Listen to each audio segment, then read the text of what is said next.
Consumers have a right to be heard. Labels on most products sold today have either telephone number or address through which the customers can file complaints or make inquiries.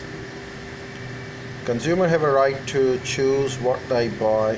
Customers getting auto repair service are allowed to know and make choices about pricing and warranties on new versus used parts.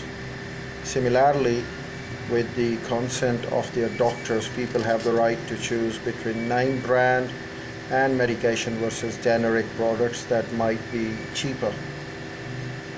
Consumers have a right to be educated about purchases.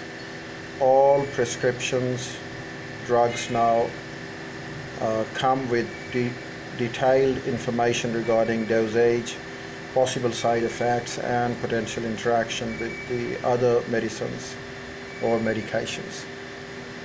Consumers have a right to courteous service. The right, of course, is hard to legislate, but as consumers become increasingly knowledgeable, they are more willing to complain about bad service. Consumer hotlines can also be used to voice service-related issues.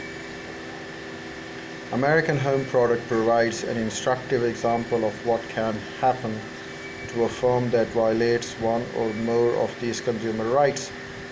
For several years, the firm aggressively marketed the drug Pondimin, a diet pill containing fenfluramine. During its heydays, the doctors were writing 18 million prescriptions a year for Pondimin and other medication containing the fenfluramine. The FDA subsequently discovered a link between the pills and heart valve diseases. The FDA action lawsuit against the FDA subsequently discovered a link between pills and heart valve disease. A classification of lawsuit against the firm was charged, and the drug was declared unsafe, and the users had not been provided with complete information about the possible side effects. American Home Product eventually agreed to pay $3.75 billion to individuals who had used the drug. Unfair pricing.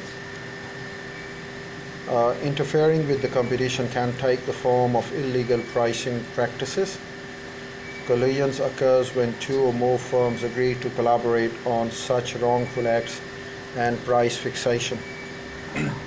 The U.S. Justice Department recently charged 3 international pharmaceutical firms with illegally controlling worldwide supplies and prices of vitamins. France Rhone-Poulenc Corporation, with investigation, helped break the case several months earlier than expected, and was not fined. Switzerland's F. Hoffmann Lochne was fined $500 million, and one of its senior executives was sentenced to 4 months imprisonment in a U.S. jail. Germany's BASF was fined $225 million. Under some circumstances, firms can also come under attack for price gouging, responding to the increased demand with overly steep and often unwarranted price increase. For example, when residents of the coastal area are warned of a possible hurricane, unfortunately some retailers take advantage of this pattern by marking the prices. Reports were widespread of gasoline retailers doubling or even tripling prices immediately after the events of September 11, 2001, and following the U.S. invasion of Iraq in 2003. They were apparently counting on consumer panic in response to fear and uncertainty. Ethics in advertising. In recent years, increased attention has been given to the ethics in advertising and product information. Because of the controversies surrounding the potential misinterpretation of words and phrases such as light, reduced calories, diet and low fat, and food producers are now requiring to use standardized format for listing ingredients on the product packages.